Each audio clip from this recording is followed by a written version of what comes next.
sa thụ sốt sợi đây trong lần phò nhiệt nhôm phật tháp bát sát nàyคือกิจกรรมมาเปรียบรถโดประชุมบันนี่วันปังซาไงนี่ไงที่ปรำบวนเอาเวียนตีมวยเพื่อการบัน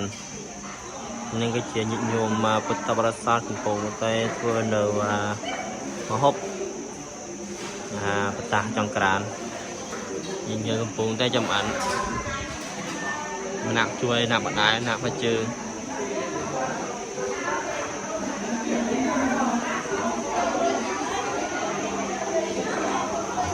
ปูงแต่ติดโลหลักสลักติดโลหลักสลักตัวออกไปlúc vậy cách cuốn tê riệp bằng em thì bằng em bộ nền bộ chuồn ổi luôn tả bộ nền chuồn ổi luôn tả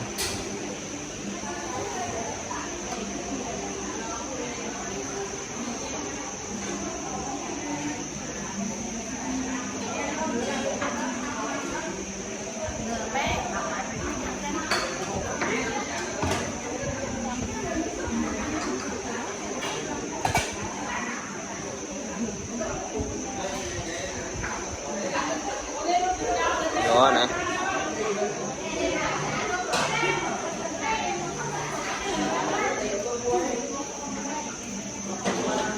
đang là chụp mặt thể huynh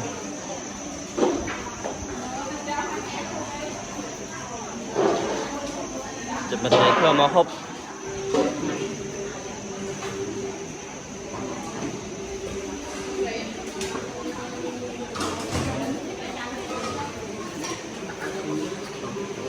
vô này điệp chòm phúc thì mùa nương tùy chiên ngay cạnh bàn thì phẩm buôn sang cát viên tì mùi nương mê về nè mê viên tì mùi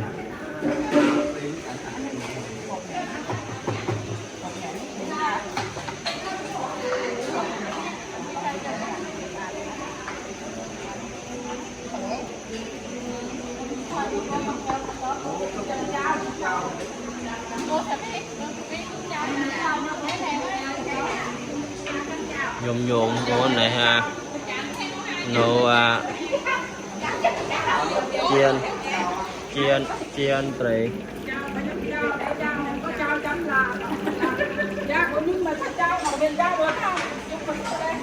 hộp nè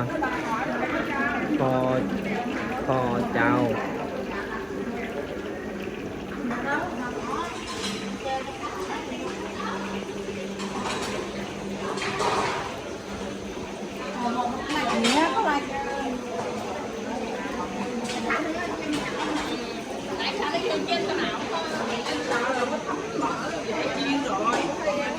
nó trang nửa bạc chọp ấy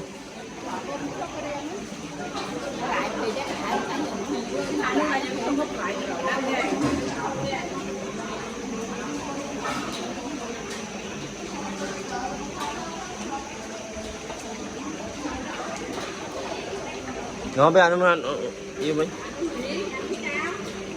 ô rồi màn mục cái nhá mình mục là ấy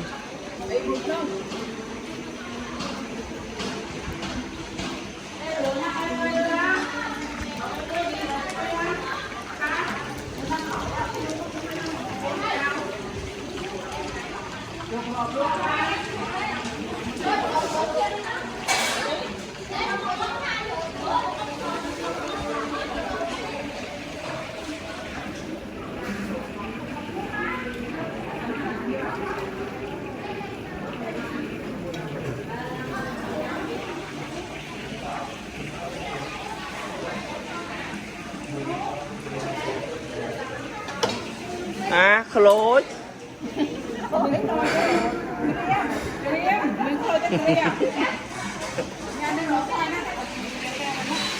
nó tới nó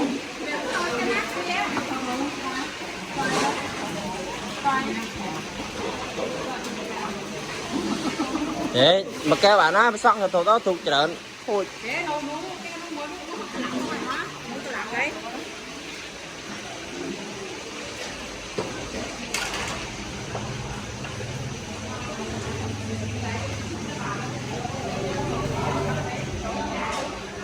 chọn là mình chọn